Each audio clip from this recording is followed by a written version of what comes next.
Pembacaan kita hari ini ada di dalam Kolose pasal yang ketiga ayat yang ke-23 yang berbunyi demikian. Apapun juga yang kamu perbuat, perbuatlah dengan segenap hatimu seperti untuk Tuhan dan bukan untuk manusia. Jemaat yang dikasihi oleh Tuhan, ayat ini mengajarkan kita bagaimana motif kita yang benar dalam melakukan segala sesuatu. Memang semua orang memiliki potensi untuk melakukan kebaikan. Dan hal ini pun diajarkan oleh semua agama termasuklah semua budaya. Melakukan kebaikan kepada sesama.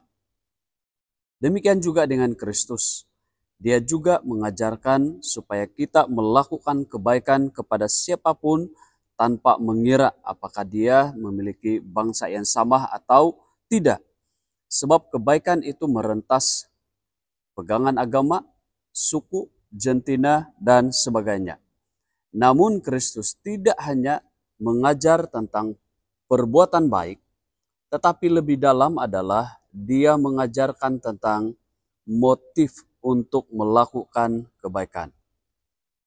Meskipun semua orang boleh melakukan kebaikan, tetapi motif itu sangat penting.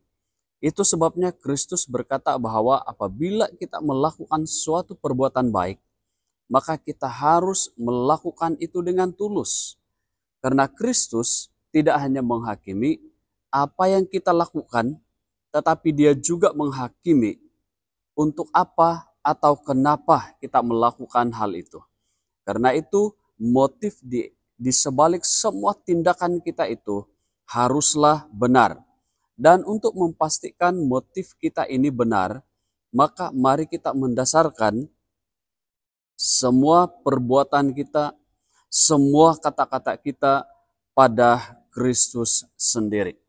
Apabila kita mendasarkan seluruh perbuatan dan kata-kata kita kepada Kristus, itu berarti bahwa kita melakukan atau kita mengatakan semuanya itu untuk kemuliaan nama Tuhan. Apapun yang baik yang kita rasa, itu baik bagi kita. Jika itu tidak memuliakan Tuhan, maka jangan kita melakukan hal itu. Apabila kita mendasarkan seluruh perbuatan dan kata-kata kita pada Kristus, maka kita akan melakukan kebaikan itu secara konsisten. Maksudnya adalah kalau kita melakukan itu secara konsisten karena kita tahu bahwa itu adalah perintah daripada Kristus, maka kita tidak akan berhenti melakukan kebaikan karena Allah pun tidak pernah berhenti melakukan kebaikan. Yang kedua, apabila kita mendasarkan seluruh perbuatan dan kata-kata kita kepada Kristus, maka kita akan bertahan dalam melakukan kebaikan.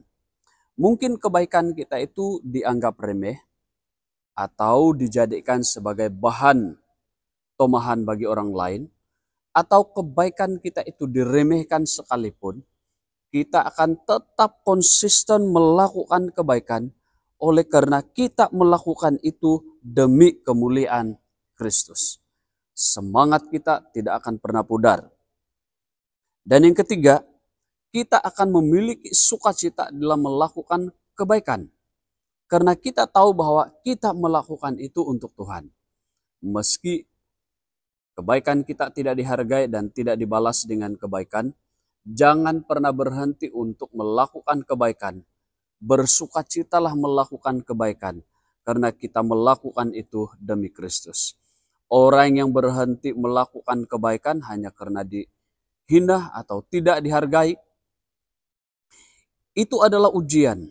Apakah dia melakukan itu untuk Kristus atau untuk kepentingan sendiri. Karena itu, mari kita memiliki motif yang benar dalam melakukan apa saja. Dan kalau motif kita itu didasarkan pada Kristus, ingat, kita akan konsisten melakukan kebaikan, kita akan bersukacita melakukan kebaikan, bahkan kita akan bertahan melakukan kebaikan, meski apa saja cabaran kita.